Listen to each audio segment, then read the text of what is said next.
Today's newest joke of a gun control proposal is for all legal gun owners to take a violence test when they fill out their 4473 to stop violent criminals from buying guns.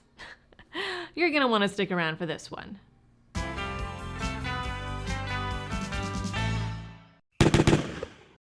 Hello everyone and welcome back to the channel. Quick heads up that this video is part of a big giveaway I am doing with the folks over at Vanish Holsters, so more on that later, but make sure to stay tuned in. If you were a viewer on this channel pre-2022, then you know that I used to be a mental health therapist, now happily turned YouTubing stay-at-home mom. And though I am very pleasantly retired from that field, it always sparks something in me when someone has no background in mental health and tries to say that crime would end if only we required people to get mental health evaluations to get a gun.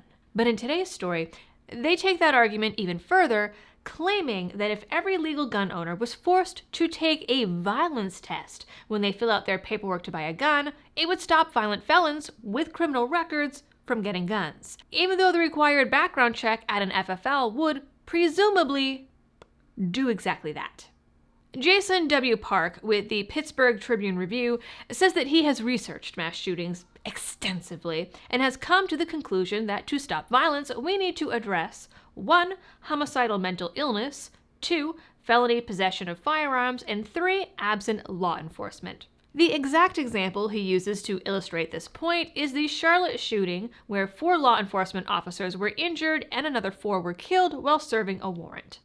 In the Charlotte shooting, the suspect had a homicidal hatred of the police, making him mentally imbalanced. He also illegally possessed an AR-15 rifle, which means he was an armed felon. And although the police had him cornered, the suspect was a fugitive from justice and had evaded the police previously. The problem, he says, is that we can't force the mentally ill into therapy or force them to take medication, both of which I can personally attest to. He says that we can't expect cops to be everywhere all the time, which is actually a really great argument for gun ownership. And he also says, and I quote, "We cannot trust a gun-toting felon to follow the law." He really just did make the perfect argument for civilian gun ownership, but that is not where he goes with it.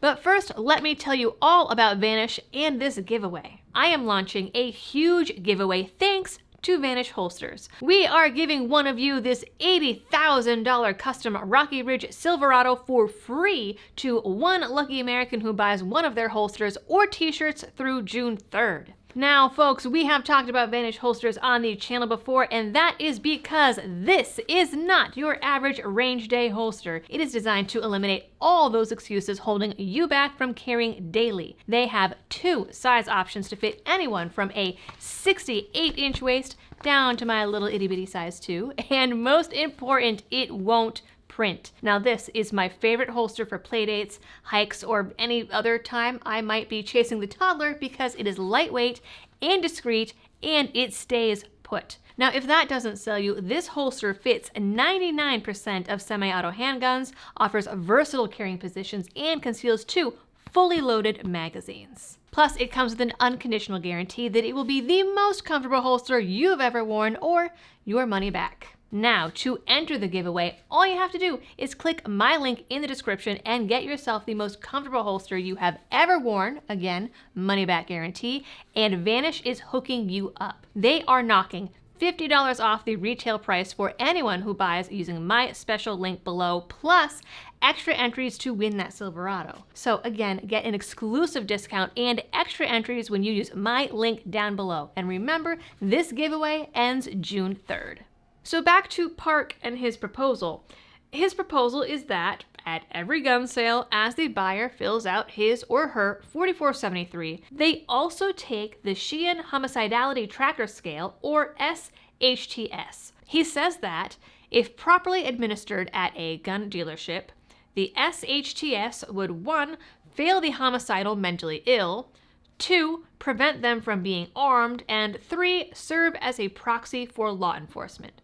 After all, he says the 4473 is not itself a proper psychometric, but it was also never supposed to be.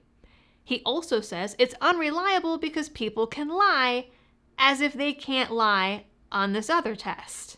Now, having worked for a nonprofit where a good chunk of my client base was on probation or parole for violent crime and or drug offenses, many of which were part of organized crime, I was very curious about this test. Except it's actually not that easy to get a hold of a copy, it turns out. Your best bet is ordering direct from the creator, who, as far as I can tell, is not a psychologist and has no background in mental health and is a, quote, policy expert on international terrorism.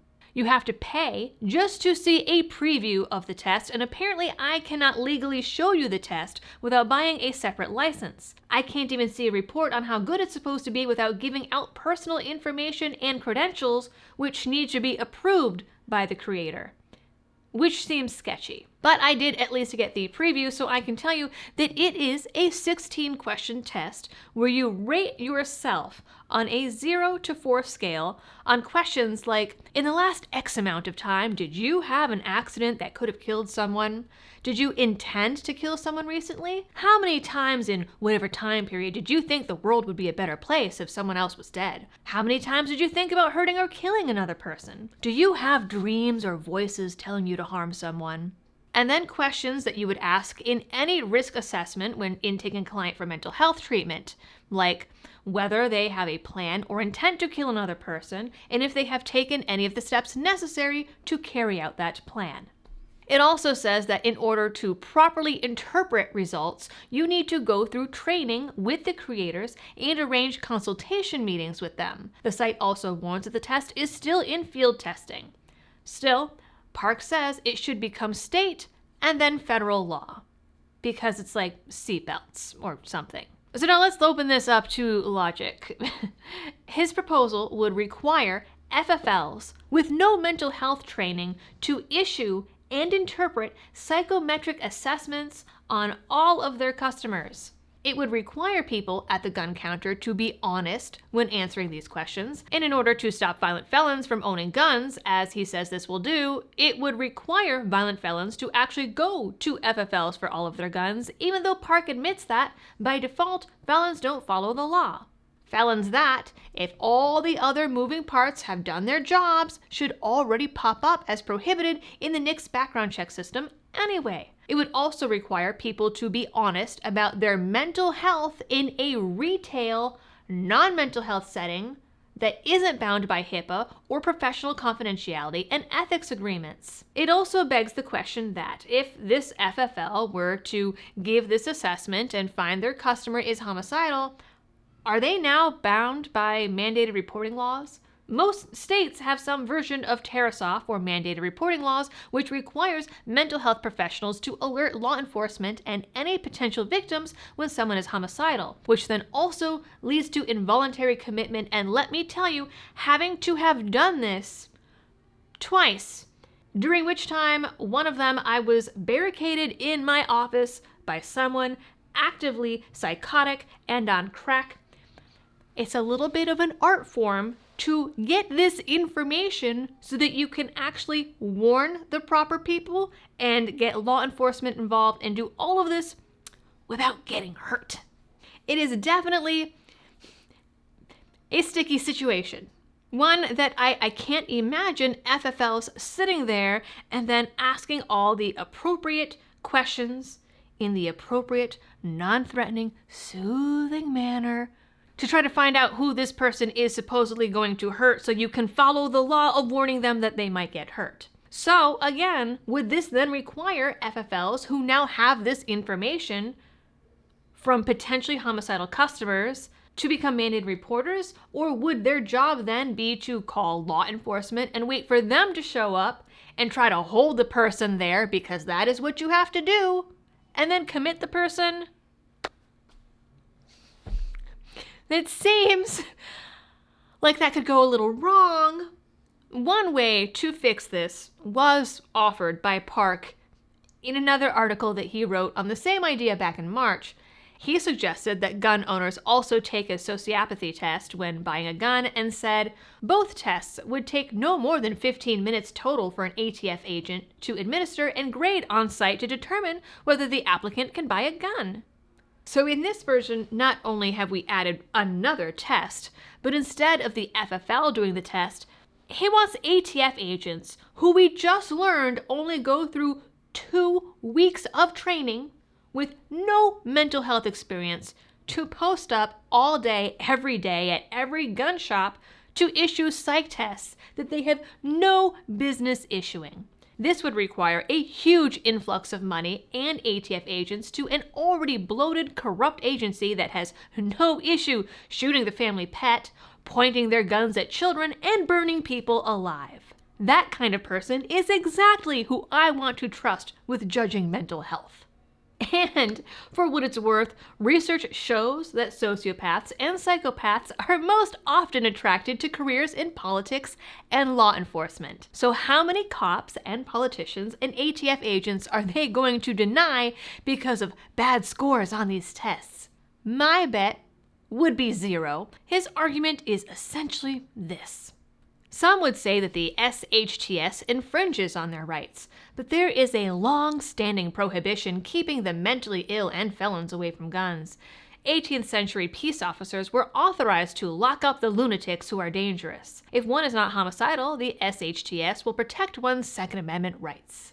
Well, as I just told you, there are already laws around locking up people who are homicidal, and it takes a lot more than a 16-question test issued by someone with no mental health background. Even then, the amount of time the person is, quote, locked up depends on the severity of their mental illness and the state's timetable for involuntary commitments, but I can tell you, it is not a permanent solution, as you cannot lock someone up indefinitely for being mentally ill without having committed a serious crime. Though we could argue that as far as violent felons are concerned, if they're too violent to be in the streets and trusted to not commit more violence, then maybe they shouldn't have been released from jail.